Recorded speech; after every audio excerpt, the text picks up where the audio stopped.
This Week in Agribusiness, serving America's most essential industry, is brought to you by Case IH. 2023 is underway and new technologies are on display in Las Vegas. Happy New Year, everyone. Thanks for joining us for This Week in Agribusiness. I'm Mike Pearson. In the studio this week, we'll be hearing from Max Armstrong, though, in just a moment. Before we do, we're going to take a look at some new technology. Of course, on this program, our tech correspondent, Chad Colby, has the responsibility of keeping us up to speed on what is new out there in the world. And this past week, Chad had the opportunity to take a little trip back to Las Vegas for the Consumer Electronics Show, where this year, ag equipment was on display.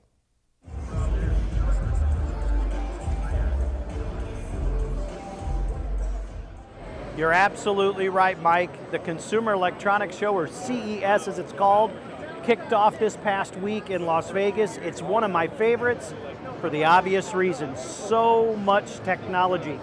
As you can see behind me, there's a remote control snowblower. How cool is that? And this has been here before, so I know they're in production. It's pretty neat stuff. In the ag industry, though, there was a little bit of buzz because John Deere's CEO, John May, opened up the show, which was really impressive. But as I walked around the show, there's so much to see. Our friends at Caterpillar, I was quick to jump in to a chair, if you would, and operate a bulldozer that was at the proving grounds in Tucson, even though I'm here in Las Vegas. And as I talked to the folks at Caterpillar, they told me that technology is being adopted way more than they had planned. But going around the show, there's so many great things to see. I love the wearable items. There's a lot of people working on ways to use those wearables to improve our health. Maybe it's a remote monitoring system you might have, all kinds of great things like that. And of course, the electrification of vehicles, there's a lot of neat technology there. Stay tuned here over the next couple months and we'll share more from this year's CES show.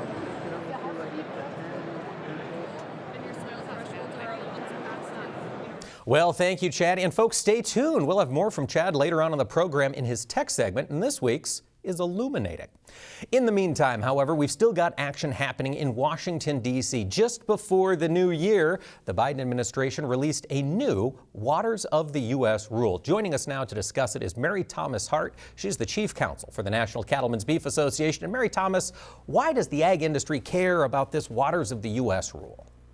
Yeah, it seems pretty vague, right? Like, why does the jurisdiction of the Clean Water Act impact farmers and ranchers who, for the most part, aren't permitted under the Clean Water Act, don't have to get permits. So this question really gets to the root of Clean Water Act jurisdiction. It is defining which water features are subject to federal permitting requirements and which water features are subject to state management. So when we talk about dredge and fill permits to, construct a ditch, to construct a stock pond, some other important water feature, whether you need a permit or not to complete that project is going to be determined by the definition of WOTUS. Additionally, discharge requirements under Clean Water Act Section 402 are also determined by the limits of the WOTUS definition. All right, so Waters of the U.S., WOTUS, can have a huge impact on agriculture. Mary Thomas, I know we've been debating between two different approaches to WOTUS for the past 12 years. Now we've added a third. Why did the administration release this rule?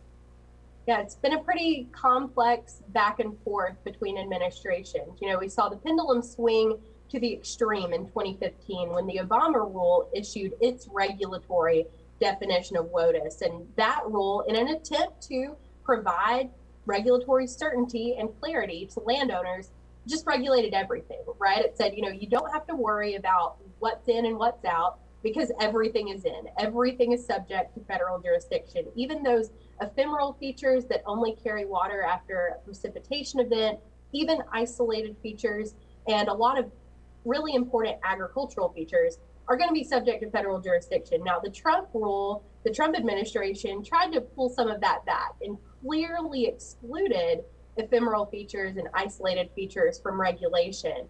The Biden administration rule tried to find some middle ground between the two. It didn't say that everything's in, it didn't say that everything's out, but in doing so, created a lot of case-by-case determinations for these types of features, which means you still have a lot of regulatory uncertainty, and it's still going to take a lot of time and a lot of money to figure out if a ditch on your farm or an ephemeral feature on your farm is subject to federal permitting requirements. Okay, so this new rule is coming out. It's changing the prior WOTUS. Now, I understand we're also battling or discussing WOTUS at the Supreme Court of the U.S. How are all of these things going to come together as 2023 goes on?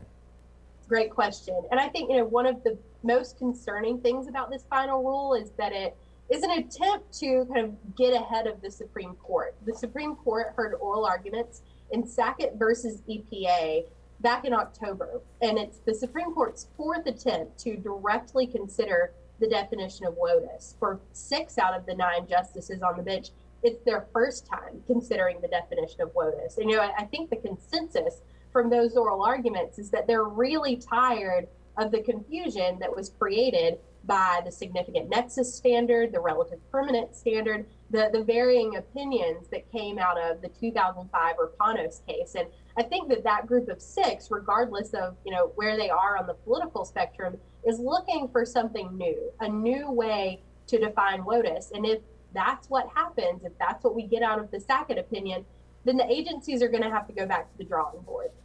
Now, that Sackett decision, as you mentioned, it has been discussed before the Supreme Court. They have not ruled on it yet. Mary Thomas, when do we expect a decision? We're expecting to get a decision in late spring. Usually we get these opinions in March or April, so expect something by April 2023. All right, just as this next growing season is getting underway here in the U.S., Mary Thomas Hart, Chief Counsel at the National Cattlemen's Beef Association, thanks for joining us. Thanks for having me. This portion of This Week in Agribusiness is brought to you by Firestone Ag. The Firestone Ag Dealer Network offers you the support, inventory, and resources you need. Visit firestoneag.com to find your local certified dealer. Now it's time to take a look at the markets here in this new year, and joining us this week is Matt Bennett of agmarket.net. Mr. Bennett, thanks for joining us. Oh, absolutely. Thanks for having me. As the calendar flips into a new year, Matt, what are commodity traders watching for big stories in this new year? Yeah, it's a really good question. I think first of all, you got to watch and see what are these energy markets going to do. I mean, we start out the year with a little bit of pressure, quite frankly. Dollar's been hopping around a little bit. You got to pay close attention there. Obviously, the dollar's kind of fell quite a bit off the highs from 2022. You watch the dollar, you see, are we going to carve out a bottom here? Because if we do, it of course creates some headwinds for commodities. I think when commodity prices came in at the calendar turn, you actually saw the highest price ever, Mike, for July beans, November beans, and December corn. And so, I think those are things that commodity traders already know. We're already at really strong prices, so you got to ask yourself if you want to really be bullish at these levels. Well, when we get these strong prices, of course, it encourages producers around the world to respond. Matt, we're watching that soybean crop down in Brazil. What does the trade believe is happening to the size of that crop? Well, the Argentina crop, I guess, will start there. I mean, certainly have some issues because of drought, and it's been the thing that's really been the catalyst for the soybean market to rally. Soybean meal, of course, started the rally. That's typical whenever you see Argentine dryness. But as you referenced, Brazil, I mean, you're talking a big crop there. So, what's going to be the totality of the South American crop? And I think that it's going to be a huge increase. And so while you're probably going to lose a few million metric tons out of Argentina, the total crop out of the Southern Hemisphere is going to more than dwarf what we saw just a year ago. So you got to be cautious as to get too bullish just based on Argentina. Yes, they put 50% or more of the world's soybean meal out there on the world export market typically, but at the same time, a total world supply of beans is likely to increase this year, and that doesn't always correlate with a rally in prices. No, it doesn't, Matt. And with that growing supply out there, are you encouraging producers in the U.S. to lock in November bean pricing as of yet? Yeah, my personal opinion is locking in worst case scenarios. I think that you have to be cautious whenever you're looking at $14 type price levels. The thing is that typically, I mean, we've never had that opportunity. I won't say typically. We've just never had that opportunity, especially at the calendar turn, before you plant beans, to sell $14 beans. I understand that input prices are fairly strong yet, but at the same time, we've had some awfully good soybean yields these last few years, and I don't know too many producers that can't make money at $14 or in that range of prices type level for beans. All right, Matt, so getting some worst case sales on the books in the soybean market. On the corn side, are you advocating any 2023 crop movements quite yet? Yeah, I think for both corn and beans, what I'm trying to say is that lock in a worst case scenario. So I want a flexible type marketing plan. I want to go ahead and maybe HTA some either corn or beans. And then if I'm concerned, I can turn around and buy myself some coverage. That's what I would call an insulated hedge. The other thing you could do is just simply buy yourself a put option. You know, if you want to put a ceiling on it, you know, up there at $7.50 on corn or $16 on beans, and do it on a small portion of bushels, I'm okay with that. But at the same time, buying the put option whenever you're already profitable, even whenever you take the value of that put option out, I think producers can still lock in one heck of a worst case scenario, you know, and still live to have the flexibility to see a better day on prices. That flexibility is key in a year when we've had the kind of volatility like we saw in 2022. Matt, it looks like that volatility is going to stick with us. We'll talk livestock with Matt Bennett in just a moment.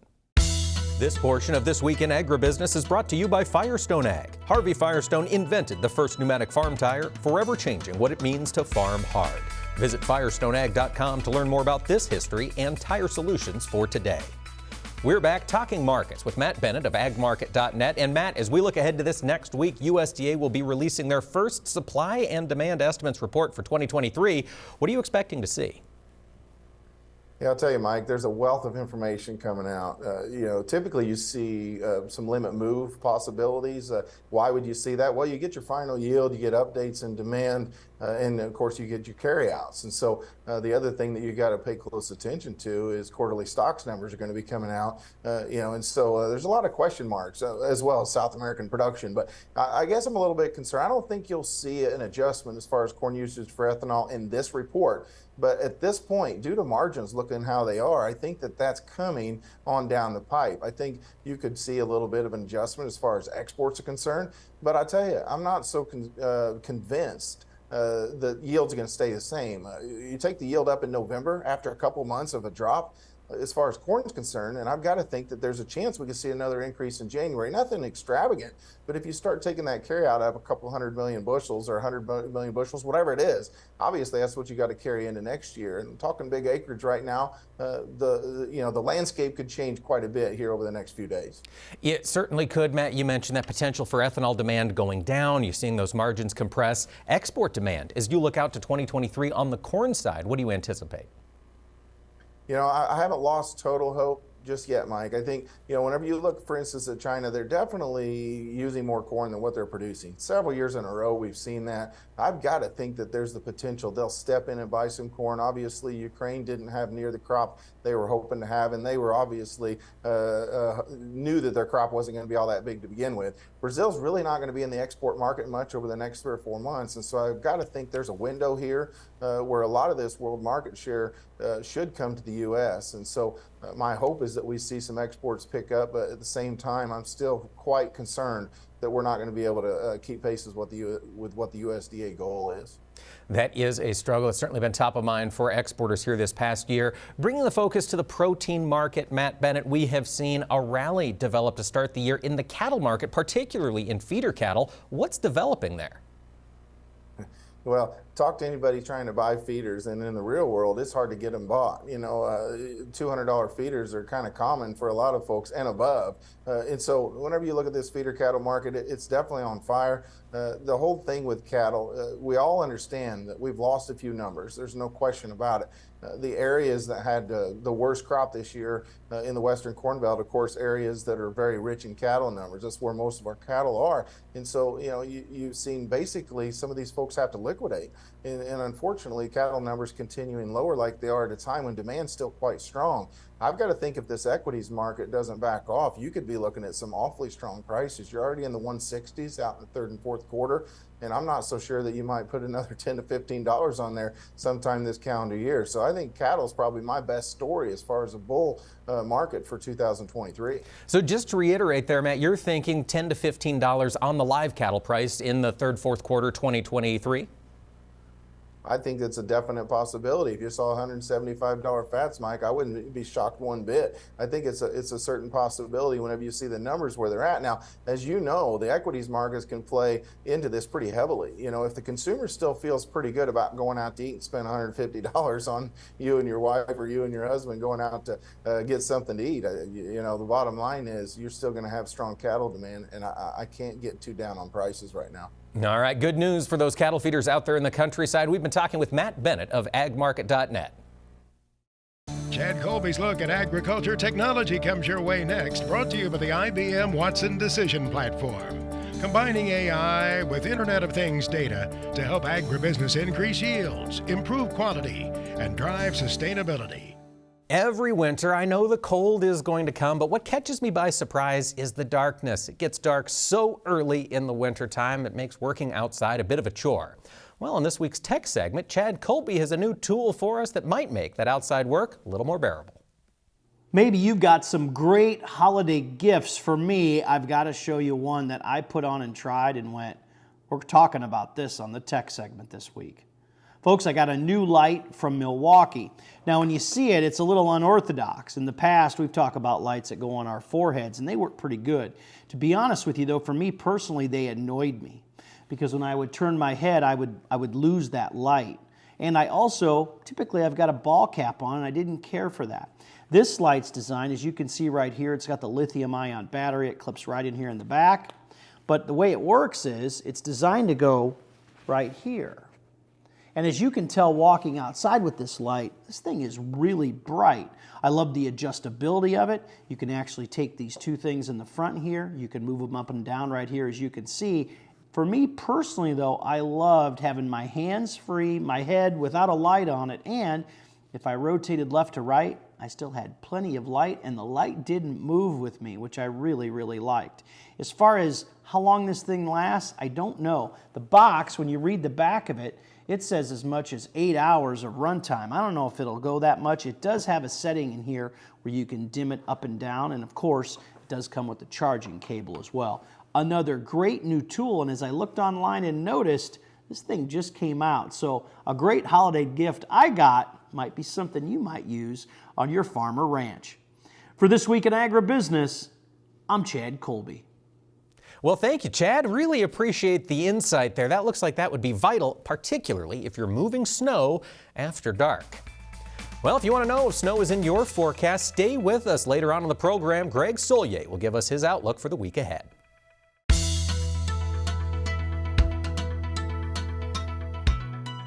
2022 was a year that saw the spotlight on auctions. Amid tight supplies of machinery, farmers turned to the secondhand market to get the best deal.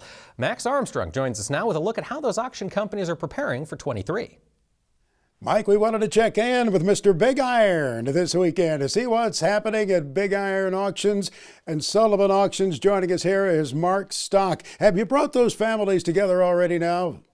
I tell you what, it was a marriage made in heaven. A great group of guys and gals on both sides of the aisle doing the same service for so many people. That's what we were so intrigued about the Sullivan Auctioneer Group. Their style of taking care of the customer mirrors what we've been doing here at Stock Auction Company, then at Big Iron Auctions for almost 40 years. Not only did you never hear anything bad about the Sullivan Bunch, people always were just gushing about how they enjoyed working with them, how much they appreciated them, and so it looks like it does work well for you.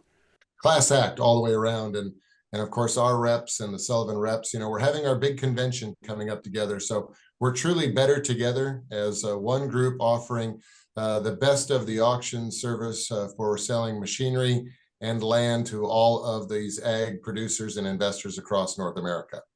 In your weekly reports on This Week in Agribusiness, you often talk about some of the big machinery moving, the tractors and the combines, but I have noticed there's some great shop equipment to be found there too. Welders, fume extractors, whatever you're looking for your shop, it's there. That is correct. I know in this business, Max, when we work for all these producers that have given their life to producing the food, the fiber, and the fuel for America, when they retire, they sell their shop equipment too. So yeah, we look at all that really nice, big, beautiful combines and nice tractors and planters, but even the wrench sets, and you'd be amazed when you see a really pristine John Deere set of hand wrenches still in that original factory roll package that it came in, how the people, they search for that, and those items bring premiums as well. I saw a snowblower coming up on one of your upcoming auctions. With this continued winter weather that we're getting, that may bring a very good price.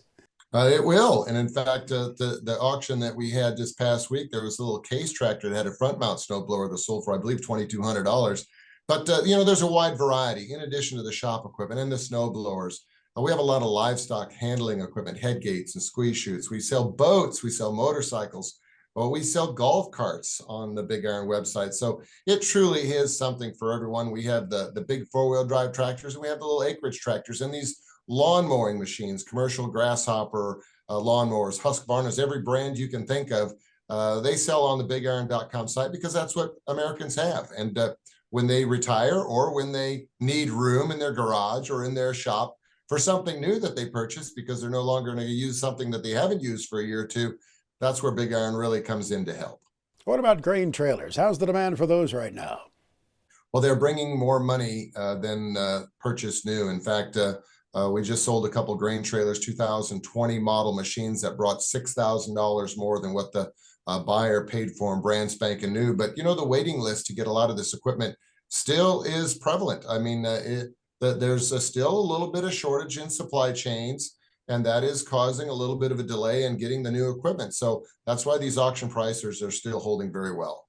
What's your gut feeling about that? You watched this industry a long time. Certainly, we've been looking at unprecedented conditions. I hate to use that term because it's been used so much.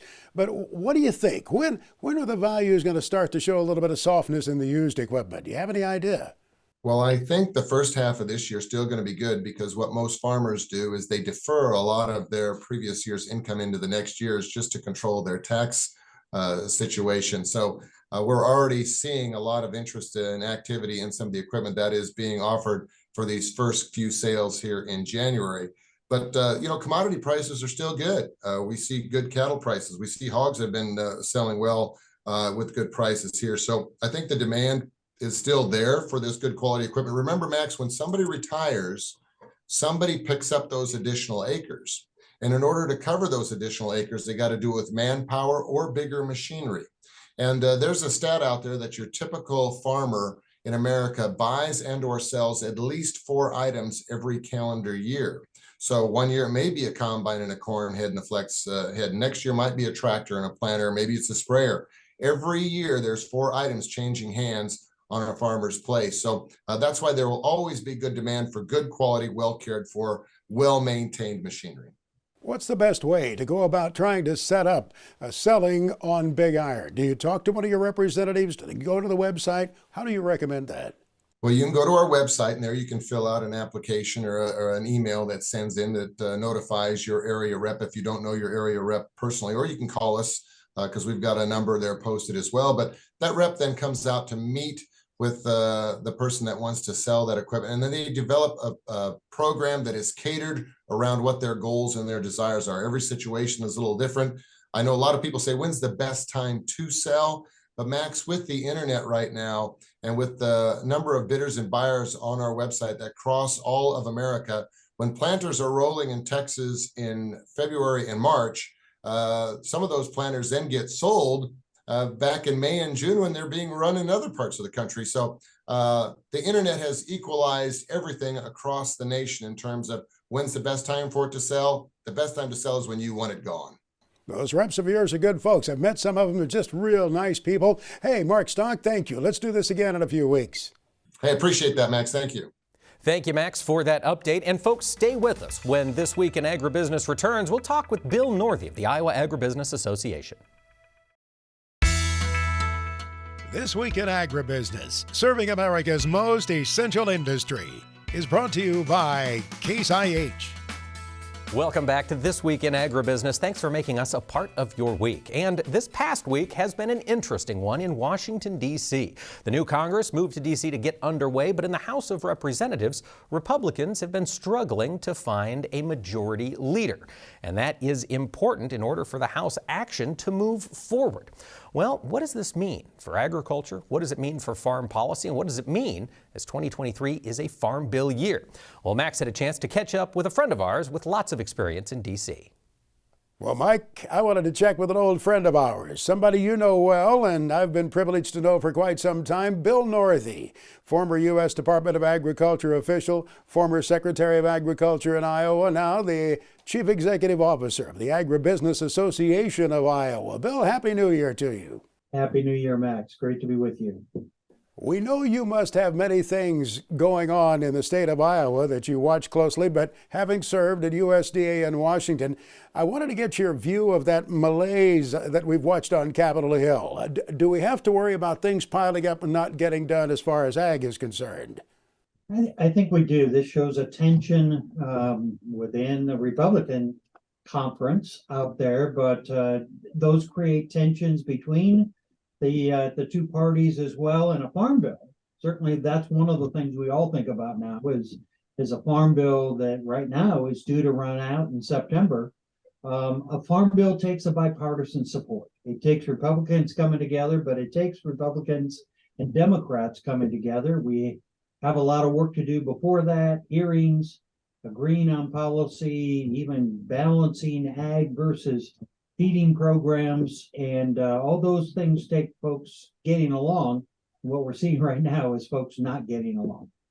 There's always hand-wringing about getting it done in time, and yet we have seen farm bills extended in the past. That isn't the worst thing in the world, is it? What's wrong with that?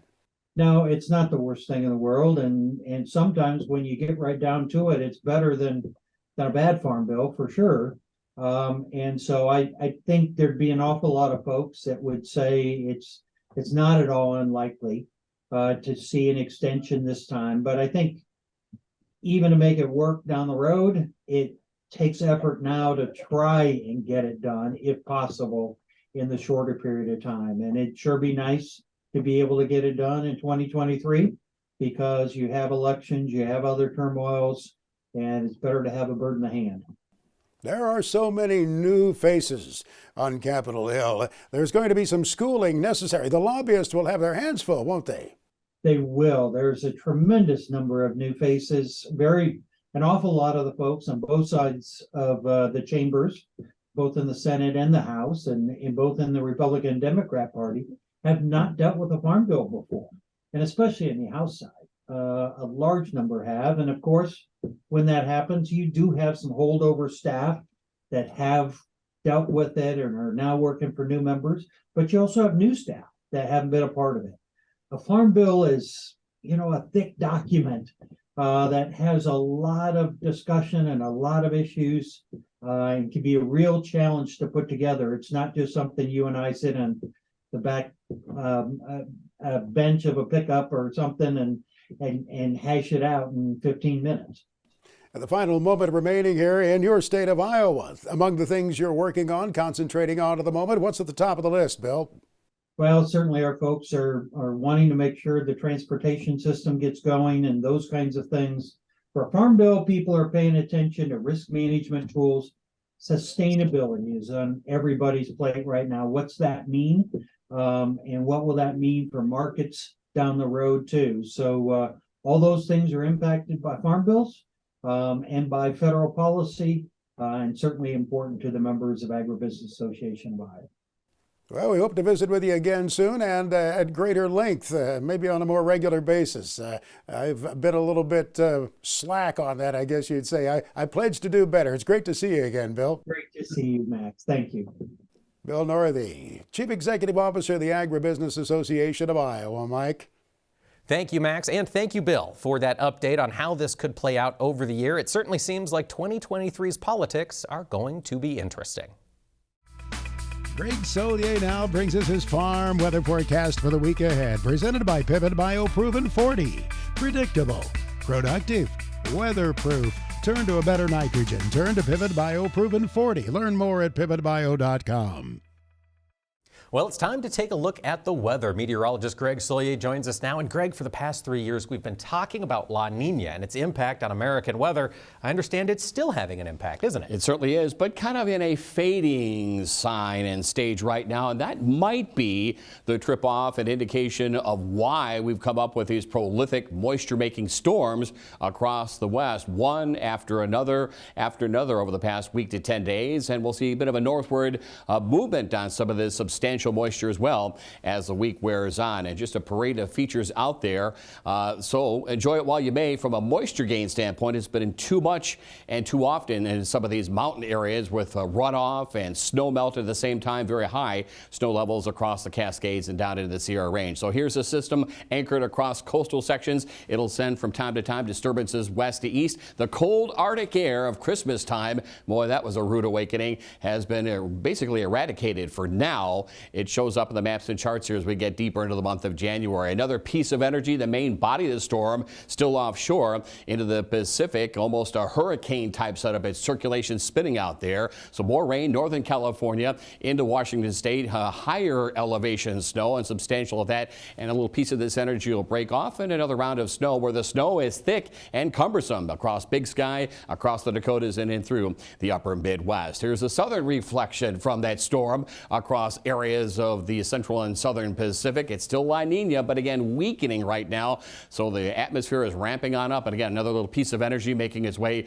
across the desert Southwest. There's some milder to warmer air. And yeah, we've had some moisture. The drought is ongoing, but eastern areas of Kansas, back in the northwestern parts as well, and eastern Oklahoma have been picked up moisture in one form or another, including over the past week to 10 days, severe weather. And we might light up the radars again into this particular corridor later on into the week. Cool weather for the time of year, but look at the moisture to the desert Southwest, gusty winds to southern California, and significant moisture again, Mike, into the valleys of California and the Sierra Range. It's going to be, again, all or nothing from a drought to a flood out there. Greg, looking farther east, does any of that energy push itself over the Rockies and into the central part of the U.S.? It does, but the main jet stream current, again, buckled across the west. We'll get little weak perturbations or disturbances that'll come out of the western states, reorganize over the central and southern plains, again, head across the Corn Belt locales. But the Arctic air, for a change, nice to see it bottle up to the north, but a 1 foot plus snow cover extends through the upper Midwest and northward into the Canadian Prairie. Those cold air masses, it will retool and ultimately form up another round of Arctic air here as we get deeper into the month of January. But there'll be more snow out of Big Sky, Sioux Empire region, 18 inches from that storm about a week or so ago in some of these locales, and kind of a rain snow mix with, again, seasonal temperatures pretty comfortable over the central and southern Corn Belt. No real significant frost or freeze to the ground. Yeah, you're pretty much knee deep out there in some of that mud, muck, and mire. And keep an eye on the streams and rivers as well, coming off rains prior to this weather system. Warm weather across eastern Texas, Oklahoma. We've had a spat of severe weather, high pressure across the lower Mississippi Valley, the western flank of some of that western storminess in through New Mexico. Later on into the week, gusty winds around a little piece of energy coming out of the western states. Rain snow mix across Kansas, showers and thunderstorms, Oklahoma and Texas. Warm weather across Bayou country and on to the east, where again, it's been a pretty busy winter season down there, Mike, with recurrent outbreaks of severe weather, showers and thunderstorms there. Well, in the week ahead, Greg, is there any outlook for severe weather farther east? This week, no. Last week, yeah, we had it. Would you believe, once again, dispelling the myth and rumor, you only get the severe weather in the Midwest as it applies to the spring and early summer season. Guess what? Around Illiopolis, Illinois, or north of Springfield, parts of Champaign County as well, some severe weather, tornadic activity. Not this week. Weak system out of the western Corn Belt, a system out of the northeast into New England. Mild high pressure, comfortable with outdoor work in mind across the Ohio Valley, eastern Corn Belt, mid-Atlantic region with another little weather system of some light accumulating snow, western Corn Belt, a rain snow mix into the southern sections towards the Ohio. Streams or rivers are a little bit higher than usual there, and a system moving into the northeast and New England. High pressure over the southeastern part of the country. Here's the next system coming out of Oklahoma and Texas, and with time will generate some shower thunderstorm activity. Delta region back into eastern Texas. More dry time across the mid-Atlantic region with sunshine and seasonal temperatures. Greg Solier is back with his extended farm weather forecast for the country, presented by Pivot BioProven 40. Predictable, productive, weatherproof. Turn to a better nitrogen. Turn to Pivot BioProven 40. Learn more at pivotbio.com. We're going to continue our conversation about the weather with meteorologist Greg Solier. And Greg, it looks like next week's going to be active from a precipitation front. Who's going to get what and when? And just about everything but the kitchen sink comes down this week. Another repeat performance of severe weather, this time not in the Midwest and the central Corn Belt, but down where we had it again over the past couple of weeks. Texas, Bayou country into the southern mid-Atlantic region. Yeah, streams and rivers are running a little bit high here, coming off recent rains or maybe some standing water, ponding of an inch or two 2 of rain later into the week in this particular corridor. And there's a rain-snow line shaping up over the western Corn Belt. Maybe some snow to sleet, freezing rain, back over to snow, and some pretty good coverages. A lot of it on the ground here, most of which has been melted here over the past couple of weeks. Moisture for the eastern states, so no measurable consequence. But look at to the west, 0.5 to 1. And as you get in northern parts of California, in the Pacific Northwest, 2 to 6 inches. That's several feet of snow, same as it applies to the Sierra Ranges and some of the mountains over the southwest. Drought improvement, maybe all at once, but at least it's an improving situation out there. Indeed it is. Greg, what do you see as you look out to the week of January 16th? Precipitation-wise, or at least temperature-wise, first of all, and we'll get to the precip in a minute. Look at this corridor running across the central Pacific into central and southern California. The jet stream strengthens across the heartland, and we continue to push this very mild Pacific air across much of the country. Yeah, there'll be some additional snow melt in between weather systems through the upper Midwest, by the way. The warmth into the southern Canadian prairie, down through Dixie, normal temperatures over the southwest, so no real cold air in sight whatsoever. And again, another one of these busy and active spells of weather, complete coverage moisture in one form or another from the divide or even the high plains areas back to the west, all the way to the Pacific, down through Texas as well. And this is not a good indicator here of severe weather. It continues on in the deep south and southeastern part of the country. Normal precip over the eastern Corn Belt, upper Midwest, and there'll be more snow in the forecast, Mike, for much of the northern and central plains on westward. Greg, for the week after that, January 23rd, do those temperatures start to moderate and return to normal? They'll try to. Again, maybe in past weeks we've talked about cold air up in the stratosphere. It's the layer above what we call the troposphere. It's where weather systems in the atmosphere, the majority of them move on through the mass of the atmosphere as well. At least over the past couple of weeks, we depleted some of that cold, but beginning to see it retool now in the next probably 3 to 4 weeks. But until then, enjoy this while you may. From an outdoor work standpoint, plenty of soft and muddy grounds. We've really pulled a lot of frost and freeze out of the ground, and the warmth into the Canadian prairie as well is certainly noted. Indicator of some cooling into the Pacific Northwest. Temperatures about normal over the southeastern part of the country. So good news from a heating bill and oil consumption standpoint. Not good news, more severe weather, but again, it's moisture into the worst drought area still here through Kansas on southward. Severe weather over the deep southeastern part of the country. There'll be a mix of something or another through the Midwest, the Corn Belt locales, more snow for the Dakotas, back in the Pacific Northwest as the pattern kind of quiets down into California. Now, Greg, those first few weeks or first few days of February, do those temperatures normalize? They do normalize. A little sliver of some of this cold air begins to make its presence felt here across the upper Midwest, much below again through the southern Canadian prairie. The warmth gets fragmented over the southeastern part of the country, over the southwest as well. You get that trough across the heartland, and you know we're off to the races here as weather systems drop from the Pacific Northwest into the southern plains, off to the north and northeast. A little more true and typical winter weather pattern for the heartland. Next on This Week in Agribusiness, it's Max's Tractor Shed, spotlighting another great American tractor. And Max's Tractor Shed this weekend, kicking off this centennial year for the Farmall brand. I suppose it wouldn't surprise you to hear that there is a red Farmall tractor. There'll be others during the year, but this week it's a Farmall. Max's Tractor Shed is being brought to you by Mystic Lubricants. We welcome those folks to the This Week in Agribusiness family. With Mystic Lubricants, you can keep your machines working harder for longer, season after season. Mystic Lubricants, made to make it last. Well, we heard from many of you. You enjoyed our Farmall 100 special broadcast last weekend. Thank you for communicating with us about that. We enjoyed telling the story. And we thought, yes, indeed, we'd show you a Farmall this weekend kicking off the year. This one is right where it has been since it was delivered new to Jake Lauber's granddad in New Jersey.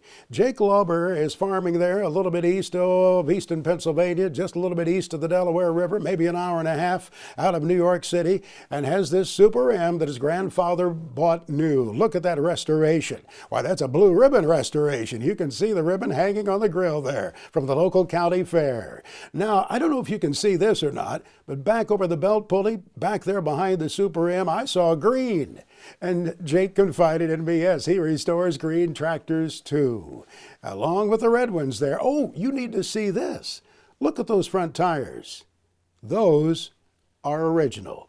Those are the ones that came on that Super M when it was delivered brand new, a 1952 Farmall Super M. It's right there at Bloomsbury, New Jersey. Well, Mark Stock is going to be talking about some great tractors week after week here on This Week in Agribusiness. Let's see how he's kicking off the new year at Big Iron Auctions.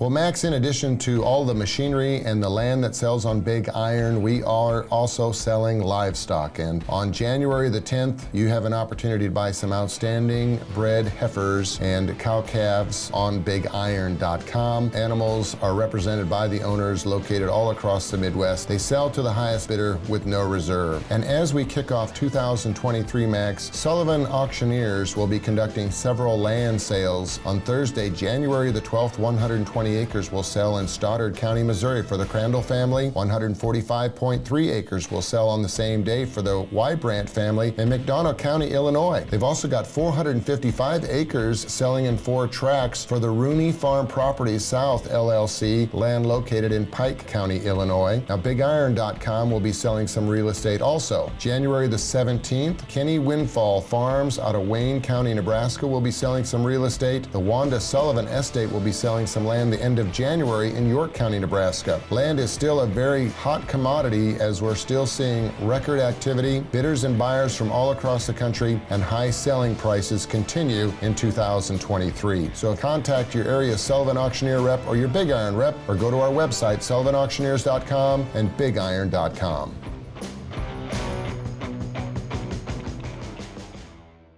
We like to look ahead to the future of agriculture, and of course, we're going to need leaders, and our friends at Pioneer Seeds and the FFA are making sure we get to know them. This week, we're meeting Ryan Williamson. He's currently serving as the 2022-2023 National FFA Western Region Vice President. Ryan, thanks for joining us today. Yeah, so excited to be with you. Now, the Western Region, that is a big geography. Tell us, what all are you covering? Yes, so the Western Region, I'm from Texas, so that's kind of the most eastern point of the region, but we go all the way up to the Pacific coast, so California all the way through Washington. So any state that's kind of in between there, that's what I represent. And we have 2 of the most populous states in terms of FFA membership, Texas and California, so it's a significant amount. Indeed it is. So with that being the case, such a wide territory to cover, what's your day-to-day look like as a national vice president for the FFA? So the job of a national FFA officer is essentially to serve as an ambassador for the students in FFA and serve at the highest level of leadership. I'm one of 6 officers. So essentially our duties kind of change every single day. Right now I'm in Indianapolis, Indiana, where our FFA center is, going through training. But ultimately most of my year will look like visiting with sponsors, developing those relationships. But in addition to that, I'll be interacting with FFA members across the nation at their state FFA conventions, as well as in their chapters. So much ahead. Ryan, think back, what was it that prompted you to join FFA in the first place? Yeah, so when I think back to myself as a freshman in high school, that's when I joined FFA. I was someone who was kind of interested in agriculture growing up in a rural community, but I didn't necessarily have any really direct ties. I didn't grow up in a production ag background.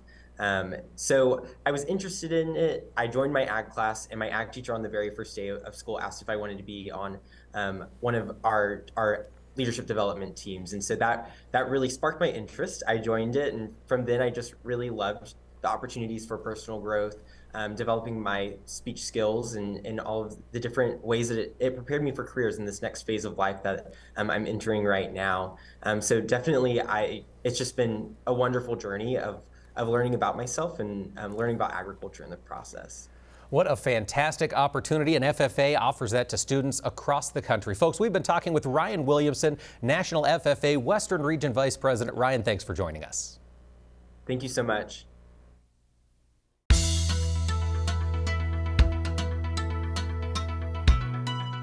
Well, folks, as the calendar has turned into 2023, that means it's officially the start of the learning season, the time of year that ag events happen across this country, helping to get farmers engaged in our industry and grappling with the challenges we could see ahead in this next year. Well, one of the best of those events, in my humble opinion, is happening in a few short weeks. You need to get it on your calendar now. January 18th, 19th, and 20th in Coralville, Iowa at the Hyatt will be the 2023 Farm Futures Boot Camp and Business Summit. Two separate events, they work great in concert. If you are a beginning producer or if you're a producer who just wants a little more help getting those balance sheets and those financial forms in order, the boot camp needs to be on your agenda. You'll hear from experts who have dealt with these issues in agriculture before, and they'll pass along their wisdom to you. For the rest of us, if you just want to hear what is happening in the industry, come on January 19th and 20th. There at the Hyatt, it'll be the Farm Futures Business Summit. We have a fantastic lineup of speakers talking about so many different aspects of this industry. We'll hear from Matt Bennett, who joined us earlier on this week's program. He'll share his outlook for 2023. And Brian Basting from ATI will also be there to share his insights. It's not just markets. Politics, policy, geopolitical events will also be under discussion. In fact, Max Armstrong is going to hold an interview with Howard Buffett, son of Warren Buffett. He's a farmer in Nebraska, noted philanthropist, and he spent a lot of time in Ukraine since the war has started there working with farmers. And he's going to share with us their struggle. But it's not all going to be work. We're also going to take a little break, and I'm going to get 30 minutes to host some ag trivia. So it will also be a lot of fun. Folks, get that on your calendar, January 18th, 19th, and 20th in Coralville, Iowa at the Hyatt, the Farm Futures Boot Camp and Business Summit. You're going to want to be there. That's it for this week, folks. Tune in next time, same place, same time, right here.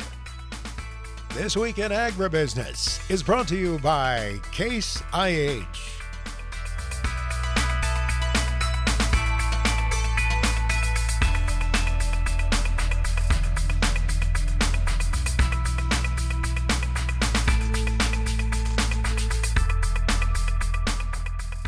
This Week in Agribusiness is produced by Omax Communications in association with 22 Creative Group. We invite you to visit us online at agbizweek.com.